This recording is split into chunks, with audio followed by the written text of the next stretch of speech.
convite para a escola dominical. Pois é Deus quem sua palavra me ensina a viver, ter mais fé e esperança para poder vencer. Caminhando com a Bíblia bem no meu coração. Quando chega o pecado eu digo não, não, não, não, não. Cada manhã louvo a Deus com prazer, mas domingo para mim é um dia. Quero saudar aos prezados internautas com a doce paz de nosso Senhor Jesus Cristo. E nós estamos aqui com a nossa escola dominical virtual. Vamos para mais uma lição desse último trimestre de 2017. É a lição de número 6. A grande e perfeita salvação de Cristo Jesus. O nosso texto áureo diz o seguinte: porque o Filho do Homem veio buscar e salvar o que se havia perdido. A verdade aplicada, a verdade que nós vamos aplicar nesta lição. A salvação é um presente oferecido por Deus à humanidade. Um benefício que não depende de nenhuma obra humana. A introdução diz o seguinte: a salvação é uma ação de Deus. Ele nos concedeu como favor, jamais poderemos recompensá-lo ou pagar-lhe. A salvação é um dom, um favor não merecido, impossível de ser produzido pelo ser humano, um benefício legítimo de Deus. O objetivo da primeira parte da lição, do ponto 1 a 3, é explicar como e onde a salvação foi elaborada, o que ela é e por que necessita dela. Ponto 1. A necessidade de salvação.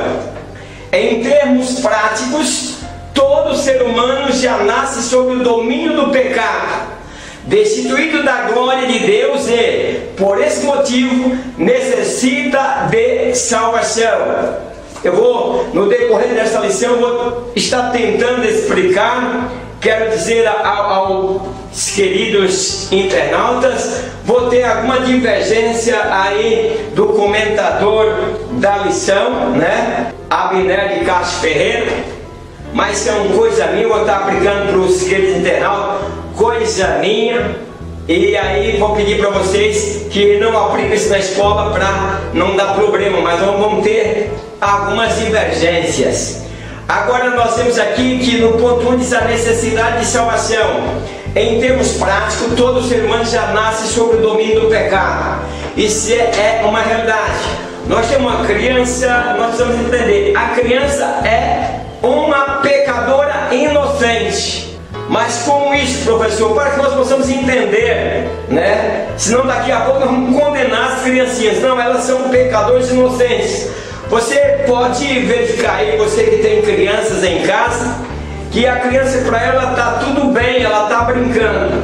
Mas se você pegar uma outra criança no colo, a criança já vem, chora e quer bater na outra criança. Quer dizer, ela é possessiva, é meu. Quer dizer, ela já tem aquele pecado de querer as coisas para si. Ela não divide um brinquedo, é egoísta. Mas é um egoísmo que não prejudica. Entenda bem, meus queridos irmãos. Eu só quero estar explicando aqui para que os prezados professores e alunos entendam por que nós dizemos, o nosso comentador Abner aqui está dizendo também que o ser humano já nasce sob o domínio do pecado. Então, só para vocês entenderem, então eu levei para a criança, uma criança que peca, mas peca inocentemente.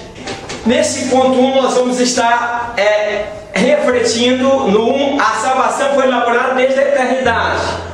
Há algumas controvérsias na minha explicação aí, mas os prezados internautas vão estar entendendo. No ponto 2, a salvação é o resgate do perdido. No ponto 3, nós vamos ver a salvação é a união entre o homem e Deus. Então nós vamos estar falando de salvação nesta lição, que é a lição de número 6, né? Que nós estamos estudando nesta aula de escola dominical virtual, que é a grande e perfeita salvação de Cristo Jesus. Então, no ponto 1, a salvação foi elaborada desde a eternidade. Então, aqui diz assim: o Cordeiro de Deus, Jesus Cristo, já estava escolhido, aguardando o momento da manifestação na plenitude dos tempos. Eu quero trazer aqui para os comentadores, meus comentários, algumas coisas que eu vou dar uma discordada aqui do nosso comentador, mas eu gostaria que os queridos alunos e professores, prestassem um pouquinho de atenção, mas que não fosse isso em sala de aula, porque pode gerar alguns conflitos e isso não é bom. Eu estou expondo porque eu dou uma aula a nível internacional. Posso dizer que eu tenho muitas pessoas que me acompanham em outros países, e eu estou colocando a minha suposição, viu, meus queridos? Então eu gostaria que as pessoas entendessem. Então isso que eu vou estar colocando para vocês é coisa minha. Então eu usei aqui só a última parte aqui, diz: o Cordeiro de Deus, Jesus Cristo, já estava escolhido, aguardando o momento da manifestação na plenitude dos tempos. Isso nós estamos lendo conforme Gálatas capítulo 4, versículo 4, mas nós precisamos entender melhor esta manifestação, essa salvação que foi elaborada desde a eternidade. O nosso comentador, ele citou Romanos capítulo 5, versículo 12. Ele diz assim, que essa salvação ela foi elaborada desde antes da fundação dos tempos. Isso significa que mesmo Adão tendo desobedecido a Deus e colocado toda a humanidade em desgraça, conforme Romanos 5 e 12, e aí ele cita lá Romanos 5 e 12. Romanos 5 e 12 diz assim: portanto, da mesma forma como o pecado entrou no mundo por um homem, e pelo pecado a morte, assim também a morte veio a todos os homens, porque todos pecaram. Então eu, coisa minha, discordo de que esse projeto de Jesus Cristo de morrer pelo pecador foi elaborado antes que Adão existisse. Fundação do mundo eu vou estar mostrando até o final desse primeiro ponto. Eu vou estar mostrando conforme o meu entendimento. No meu entendimento, a fundação do mundo aqui não está dizendo de eternidade que nós não conhecemos e Deus não revelou a nós, a eternidade antes de Deus formar o homem. Mas fundação do mundo aqui, eu estou colocando como após o homem sair do jardim do Éden, que aí Deus, planejou essa salvação para nós. No meu entendimento, coisa minha, essa salvação ela não foi elaborada antes que o homem pecasse contra Deus. Ou mais adiante eu vou estar explicando melhor. Em 1 Pedro 1:20, nós vamos estar olhando aqui em que aqui o comentador diz assim: o Senhor Deus, por sua presciência, já sabia que o ser humano iria pecar. Assim, ainda antes do pecado, o plano divino de salvação foi elaborado. Eu discordo, meus queridos irmãos. Na minha visão, eu discordo do que escreveu o nosso comentador. Ele diz aqui que o Deus já sabia que o homem ia pecar, e por isso a salvação já tinha sido planejada mesmo antes dele colocar Adão, ou de criar Adão. Então, meus queridos, eu não vejo Deus dessa forma, eu não vejo Deus brincando com a humanidade. Conforme o comentador está dizendo aí, o que nós estamos a entender? Então, que Deus, na eternidade, antes de criar-se esse mundo cósmico, então Deus já tinha um planejamento para mandar Jesus para salvar o homem. Por quê? Porque o homem, ele ia fazer o homem, colocar no jardim, o homem ia cair, o homem ia pecar, e daí ele ia providenciar a Jesus Cristo como Salvador. Olha o meu entendimento. Meu entendimento é o seguinte: eu sei que Deus é onisciente, mas inclusive eu tenho esse livro que é Predestinação ou a Graça de Deus, aonde dentro do meu linguajar eu explico melhor. Se você quiser, você pode adquirir esse livro, olha, Predestinação ou a Graça de Deus. Eu explico melhor essa teoria que eu estou passando aqui dentro dessa lição, porque acho essa abertura aqui um pouco equivocada. Primeiro, qual que é o meu pensamento? Na minha visão, até onde eu posso alcançar, não sei se espiritual, humana, até onde eu posso alcançar, a minha visão como homem, como a sua também, eu não acredito que Deus faria o homem no jardim, colocaria num jardim onde o homem ali não pecava, onde o homem ali vivia a glória de Deus, e depois, sendo que Deus já tinha planejado tudo, que o homem pecaria, cairia, e aí Jesus Cristo viria. Então, meus queridos, nós precisamos pensar um pouco, será que Deus seria injusto? Porque quando houve toda aquela circunstância que envolveu o pecado ali no Jardim do Éden, Deus castigou a cada um. Deus castigou a Adão e disse: olha, da agora para frente tu vai erguer do suor do teu rosto. Por que Deus castigou? Porque ele pecou. Como se Deus tivesse planejado o homem para pecar, o homem não teria culpa, pois Deus já planejou daquela forma. Então Deus chamou o homem e castigou o homem. Chamou a mulher e disse: agora para frente tu terás filhos com dores. E mostrou todo, a mulher foi castigada, cada um recebeu a sentença. A serpente, eu não sei se ela voava, se ela andava caminhando, se ela andava saltando. Só sei que a Bíblia diz: agora para frente o que vai acontecer? O teu castigo vai andar rastejando, e terá uma inimizade entre ti e a semente da mulher. Então cada ser que ali se envolveu naquela trama do pecado, enganado pelo diabo, recebeu o seu castigo, foi condenado. Então eu não acho que Deus seria injusto. Se o homem já estava planejado para entrar no jardim e cair e pecar, então não temos como culpá-lo por ter pecado, pois já estava traçado. Pedro envia diz assim: conhecido antes da criação do mundo, revelado nesses últimos tempos em favor de vocês. Então a promessa de Jesus nos salvar antes da criação, no meu entender, antes do ser humano se multiplicar depois do pecado, depois da saída do Jardim do Éden. Porque ali começou o mundo. Antes as pessoas não viviam no mundo, eles viviam num paraíso. Depois que pecou, que foram viver no mundo contaminado. Então, meus queridos, eu estou procurando colocar aí, pedindo aos professores, isso eu suponho desta forma, é coisa minha. Amanhã poderei ter um entendimento diferente, mas não consigo compreender desta forma. Consigo compreender que o homem realmente pecou. E o homem pecando, aí nós todos fomos incluídos. Diz assim: todos pecaram e destituídos ficaram da glória de Deus. Por quê? Pelo pecado de Adão. Então não teríamos nós nenhuma culpa, pagar nenhuma culpa, porque Adão tinha pecado, se tudo estava planejado.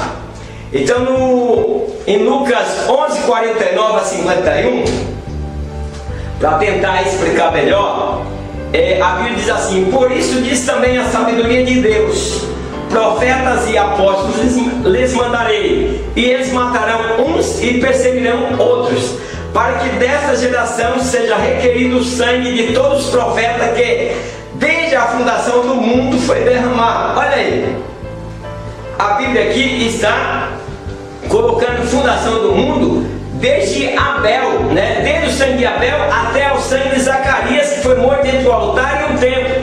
Assim por dia que será requerido desta geração.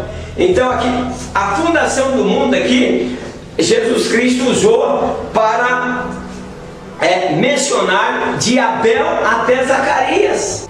Então por isso, meus queridos, não consigo chegar a essa compreensão que na eternidade, antes do homem existir, Deus já havia planejado que o homem faria o homem pecaria. Então, meus queridos, suponho desta forma. Por isso, eu coloquei aqui para os prezados internautas que estão acompanhando essa lição, a minha linha de visão. E como já disse, eu tenho um livro, Predestinação ou a Graça de Deus. Esse livro vai mostrar que muitas vezes nós, no mesmo instante que estamos pregando predestinação, já estamos pregando a graça de Deus. Então, para que nós possamos entender melhor, se alguém desejar o livro, é este livro. A minha posição de que até agora eu não consigo crer que na eternidade, muito antes do homem existir, Deus já tinha planejado que Jesus Cristo morreria na cruz. Jesus disse que da semente da mulher nasceria um que esmagaria a cabeça da serpente. Então, antes da fundação do mundo, nós já temos aí esse versículo que está no livro de Gênesis. Vamos para o 2. A salvação é o resgate do perdido. O homem sem Deus está perdido e por esse motivo precisa ser resgatado. Não há um ser humano que possa resgatar o outro. Os recursos humanos, tais quais boas obras, dinheiros, boas intenções, são insuficientes. A palavra remir indica resgatar, livrar, usado no sentido de comprar. Antes éramos escravos do pecado, agora devemos viver como servos de Cristo. Nós somos comprados e o preço foi muito alto, só o sangue de Cristo poderia nos resgatar. Então Jesus nos tirou do mundo de pecado para sermos nova criatura através da lavagem do seu sangue que foi derramado na cruz. 1.3. A salvação é a união entre o homem e Deus. O plano da salvação, por ser divino, é perfeito. A vida eterna é uma dádiva que o Senhor gratuitamente nos tem oferecido para expressar seu grande amor. Jesus comparou essas vidas opostas às duas portas: a larga, que conduz o caminho da perdição, e a estreita, que conduz ao caminho, o caminho da salvação. Então, meus queridos, a salvação é uma união entre Deus e o homem. Quando você aceita Cristo como Salvador, você passa a ter paz com Deus. Viu, meus queridos? Então você passa a se unir com Deus.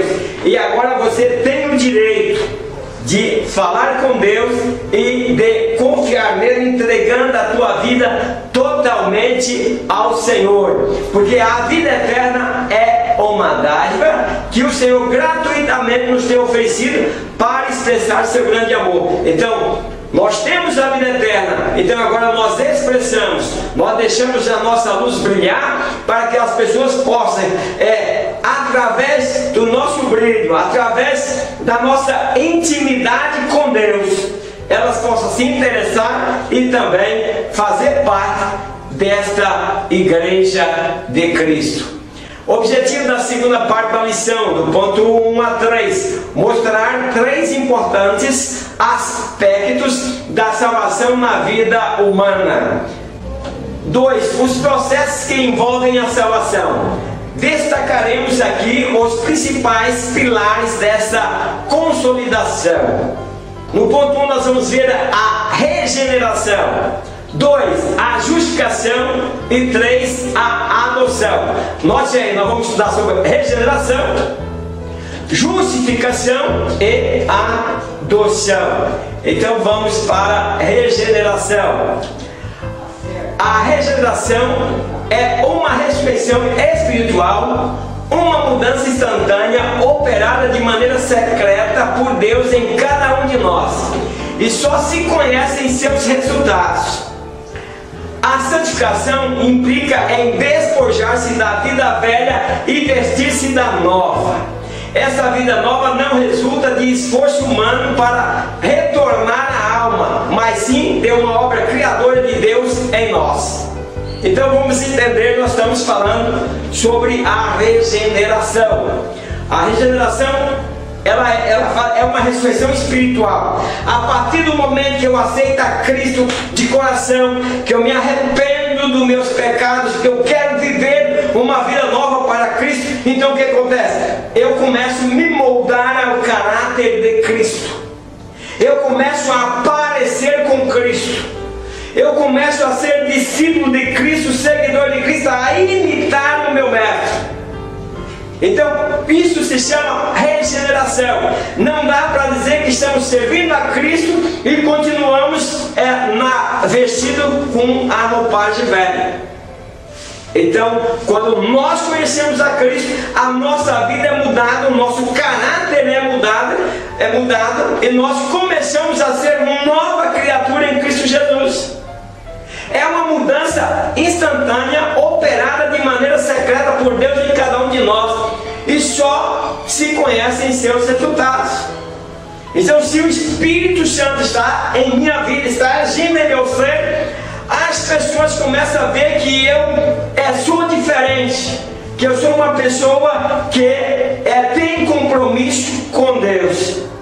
Então, por isso a santificação implica em despojar-se da vida velha e vestir-se da nova. Então, o que é a santificação? O que é ser santo?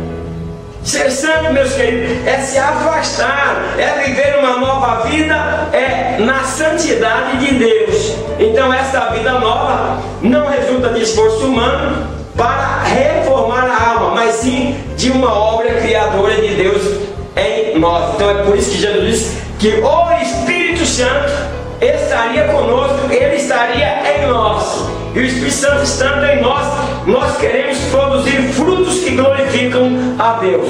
2.2, a justificação.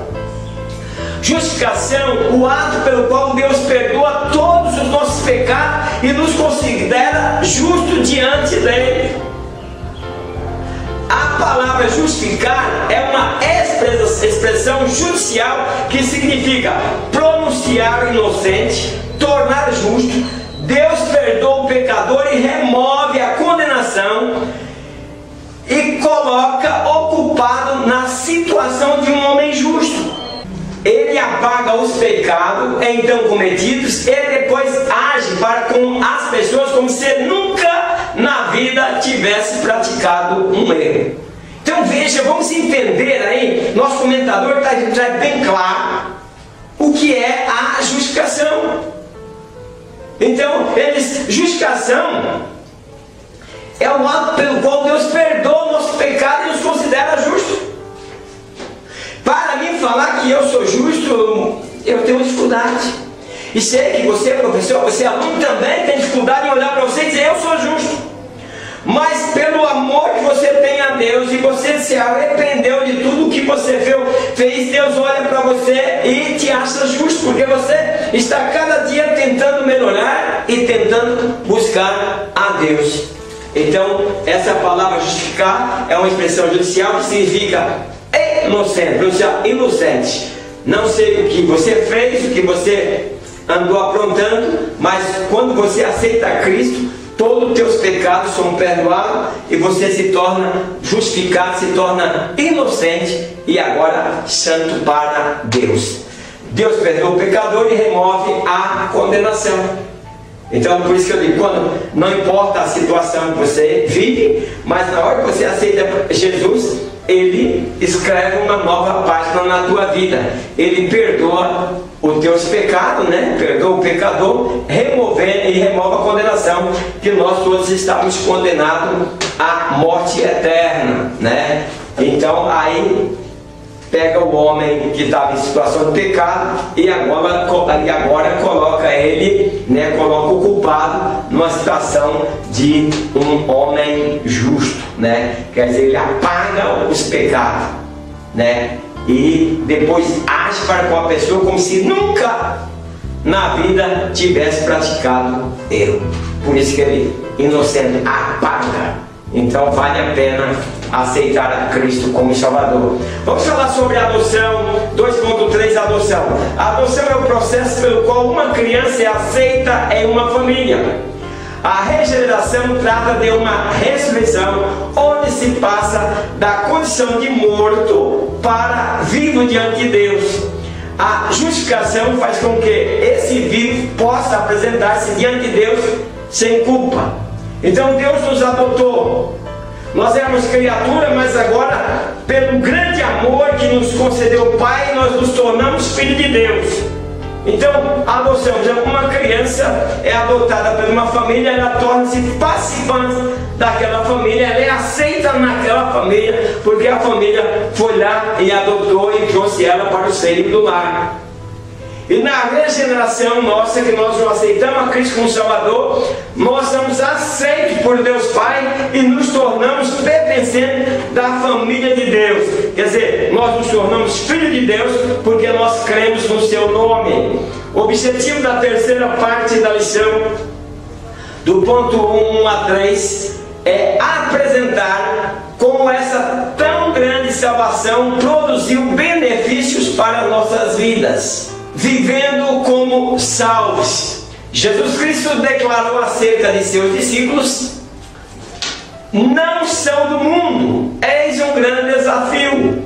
Antes da salvação estavam no mundo, continuamos no mundo, como vivemos nesse mundo, sendo salvos. Então, meus queridos, aqui o comentador está dizendo que nós cristãos nós não somos do mundo. Nós somos um produto, nós somos uma nação santa, uma nação que não se mistura. Embora vivemos no mundo, mas nós estamos ligados na videira, o nosso coração está ligado em Deus e nós queremos fazer tudo para agradar a Deus. O que quer dizer? Nós não somos do mundo, porque nós não praticamos as coisas que o mundo pratica. Nós procuramos agradar a Deus. Não somos do mundo. Então isso é um desafio. Antes da salvação nós estávamos no mundo, fazíamos as coisas que o mundo fazia. Agora nós, sendo salvos por Cristo, continuamos no mundo, né? E vivemos no mundo sendo salvos, não se misturando, vivendo longe daquelas coisas que desagradam a Deus. No ponto 1 nós vamos dizer seguros na obra de Jesus Cristo. O 2, firmados na palavra de Deus. E no 3.3, revestidos da armadura de Deus. 3.1, seguros na obra de Jesus Cristo. É fundamental que estejamos seguros quanto à perfeita obra redentora de Jesus Cristo. Havendo efetuado uma eterna redenção, oferecendo-se uma vez para tirar os pecados, dignas de destaque as características da obra de Jesus Cristo, perfeita, eterna e única. Aleluia. Então é fundamental que nós estejamos seguros quanto à obra redentora que Jesus Cristo fez em nossas vidas.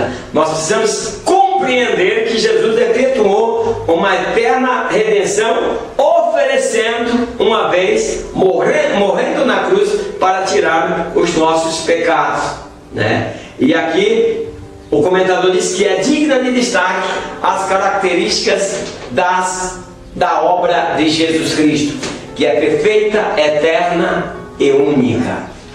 Então, meus queridos, só Jesus Cristo pode salvar.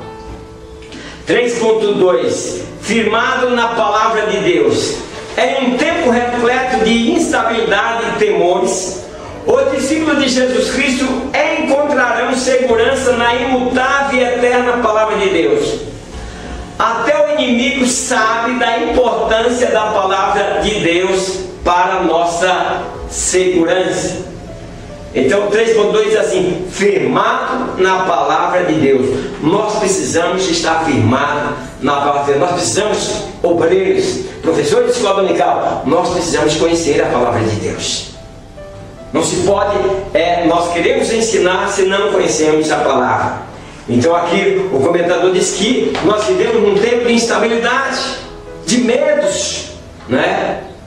Mas os discípulos de Jesus Cristo vai encontrar e encontra segurança na imutável palavra de Deus. Então por isso nós precisamos meditar na palavra de Deus a cada dia. Aqui o comentador diz que até o inimigo sabe da importância da palavra de Deus para a nossa segurança, né?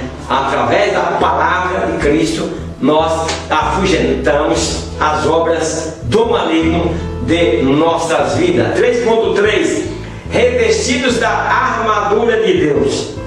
Nós já lemos na Bíblia sobre a armadura de Deus e o nosso comentador diz assim: assim concluímos esta lição enfatizando que é imprescindível, enquanto vivermos neste mundo, que estejamos revestidos da armadura de Deus, considerando que dias maus fazem parte da nossa existência debaixo do sol. Então nós precisamos, meus queridos, estar revestidos das armaduras de Deus. Espada do Espírito, capacete da salvação, né? Escudo. Por que, meus queridos? Porque nós vivemos num mundo em que várias setas são atiradas contra nós. E nós precisamos resistir nesses dias maus.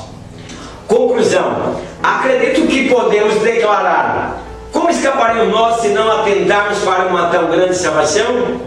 Adoremos a Deus por tão preciosa dádiva e, no poder do Espírito Santo, anunciemos até os confins da terra a bendita e gloriosa mensagem de salvação em Cristo Jesus até que Ele venha. Meus queridos internautas, eu agradeço a todos vocês que estão acompanhando, que estão comentando. Muito obrigado a cada um de vocês. Quero dizer a vocês que eu criei uma série de lições. Nós já tivemos a primeira lição, que é: podemos ser perfeitos, sim ou não? Na próxima lição estarei falando sobre a consulta do rei Saul à feiticeira, né? Saul realmente falou com Samuel, sim ou não? Será a próxima lição de uma edição de várias lições que eu estarei postando no meu canal, para assim nós estarmos tirando algumas dúvidas. Queridos internautas, que Deus abençoe a todos vocês e até a próxima Escola Dominical Virtual, na paz do Senhor. Amém.